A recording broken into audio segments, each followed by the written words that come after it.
کہ دین کو اپنا کام نہیں بنایا، کہ ہر شکل رکاوٹ بنے گی، ہر شکل رکاوٹ بنے گی،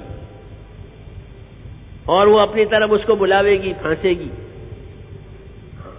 پھر وہ کہیں کا بھی نہیں رہے گا۔ اصل کام چھوٹ گیا تو کہیں کا بھی نہیں رہے گا، نہ اللہ کے کام کا نہ اپنے کام کا۔ دونوں باتوں سے آدمی جاتا ہے، کیونکہ اس کو بڑے کام کے لیے بنایا ہے، وہ بڑے کام سے اس نے اپنی راہ ہی بدل لی ہے، تو اب جس راستے پر جائے گا میرے دوستو وہ کہیں کا بھی نہیں رہے گا، اور دنیا والے اس کو کہیں کا بھی نہیں رہنے دیں گے، ہاں کہیں کا بھی نہیں رہنے دیں گے، کیونکہ اپنے اصل کام پر نہیں ہے، اصل ذمہ داری پر نہیں ہے، دوسرے راستے پر ہے،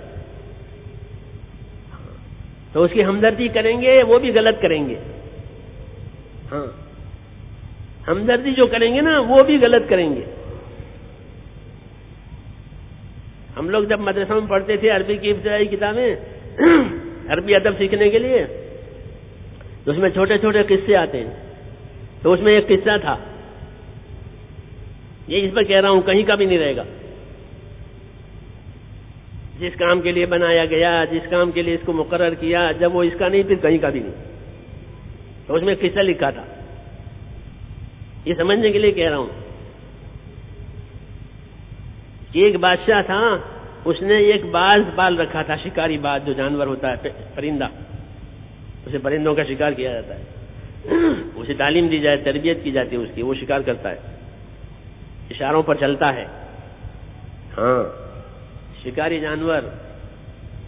جن کو شکار کے لیے اس کو باقاعدہ تیار کیا جاتا ہے، اس کو تعلیم دی جاتی ہے، وہ شکار کرتا ہے اپنے مالک کے لیے۔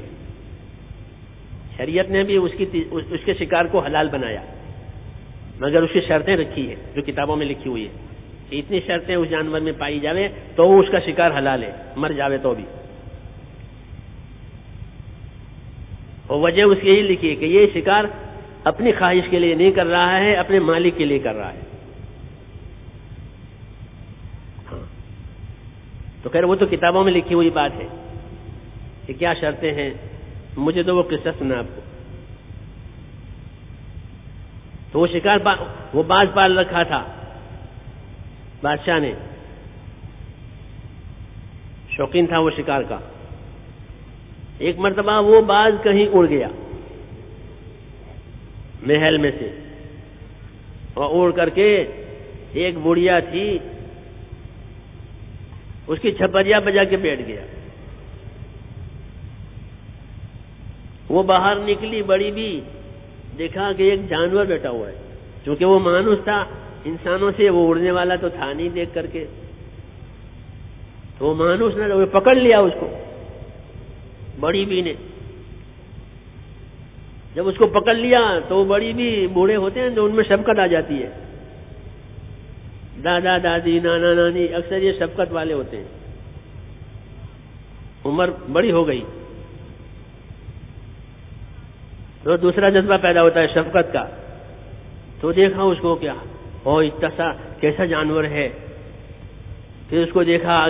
تو دیکھا اس کی چونچ تو ٹیڑھی ہے اور اس کے ناخن تو بڑے بڑے ہیں اور پر بھی اس کے بڑے بڑے ہیں،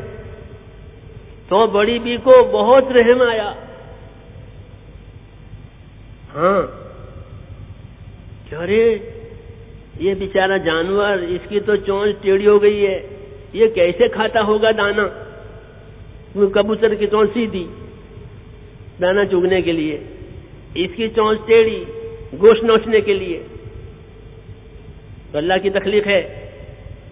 اس بڑی بی کو نہیں معلوم ہے کہ اس کی تو چونچ ٹیڑھی ہو گئی ہے، اس کے ناخن کتنے لمبے ہو گئے، جو اپنے بچوں کے ناخن کاٹے، اور اس کے پر کتنے بڑے بڑے ہو گئے، بال کتنے بڑے بڑے ہو گئے، تو گھر میں لے گئی اور چونچ بھی کاٹ دی اور اس کے پنجے جو تھے شکار کر دبوچنے کے وہ بھی کاٹ دیے، اور اڑنے کے جو پر تیزی سے اڑتا تھا کبوتر کے پیچھے وہ پر بھی کاٹ دیے۔ سمجھ بات آ رہی ہے؟ اب ادھر تلاش ہو رہی ہے بادشاہ کے یہاں،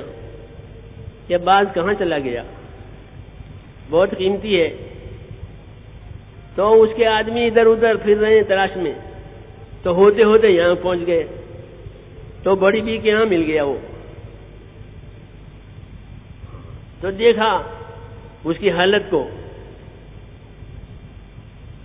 تو لے گئے بادشاہ کے یہاں اس کو کہ جی یہ حالت ہو گئی اس کی۔ تو بادشاہ نے کہا ٹھیک ہے، اس کی یہی حالت ہونی چاہیے کہ جو اپنے کام کو، اپنے منصب کو چھوڑ کے کہیں اور جگہ جاوے، اس کی یہی سزا ہے کہ وہ کسی کام کا نہ رہے۔ تو اللہ نے مسلمان کو ایک کام دیا، اب وہ یہ کام چھوڑ کے چلا گیا، ہاں، تو دنیا والوں نے اسے کسی حالت میں رہنے ہی نہیں دیا، اس کی شکل، اس کی صورت، اس کی وضاحت، اس کا ماحول کہیں کا بھی نہیں رہا، پہچان بھی مشکل ہو گئی، کیونکہ یہ اپنے کام سے، اپنے منصب سے ہٹ گیا۔ ورنہ تو جیسے باز کی طرح باز کے بادشاہ کا چہی تھا، تو مومن تو اللہ کا چہی تھا۔ مومن کیسا ہوتا ہے کہ مومن تو اللہ کا پیارا ہوتا ہے، جی ہاں، کیوں کہ وہ اللہ کے حکموں کا پابند ہے، اس کے ذمہ کام ہے، اس لیے حق تعالی شانہ اس کے اعمال کو اوپر اٹھاتے ہیں، ہاں، اس کے اعمال اوپر اٹھائے جاتے ہیں، یہ قیمتی ہے بہت۔ اس نے عمل کیا کہ اوپر اٹھاؤ، اس نے کنکری ماری مینا میں کہ جو کنکری قبول ہوئی وہ اوپر اٹھ جائے گی، جو نہ قبول ہوئی وہ نیچے رہ جائے گی، تو اس کی تو کنکریاں بھی قبول۔ پرانی حدیثوں میں صحابہ نے پوچھا رسول اللہ اتنی کنکریاں وہ کہاں جاتی ہے؟ فرمایا جو مقبول ہوتی ہے وہ اوپر اٹھا لی جاتی ہے، جو نہ مقبول ہوتی وہاں پڑی رہتی ہے۔ اس سے اندازہ لگاؤ ایمان کی قیمت کا، کہ مومن جب اپنے ایمان کے تقاضوں پر چلے گا تو اس کے تو اعمال اوپر اٹھائے جائیں گے، اور اس کے اچھے اعمال کی وجہ سے عالم پر اچھے حالات آئیں گے۔ ہاں، یہ بتایا گیا، یہ تو ایمان والے ہیں، یہ تو ڈرنے والے ہیں، یہ تو تقاضوں سے کام کرنے والے ہیں، کہ ہاں ان کے اس رویوں کی وجہ سے ہم دنیا کے حالات بہتر بنائیں گے۔ تو دنیا کے حالات کا بہتر بننا، دنیا کے حالات کا بگڑنا، وہ دوسروں سے متعلق نہیں ہے، ہم سے متعلق ہے۔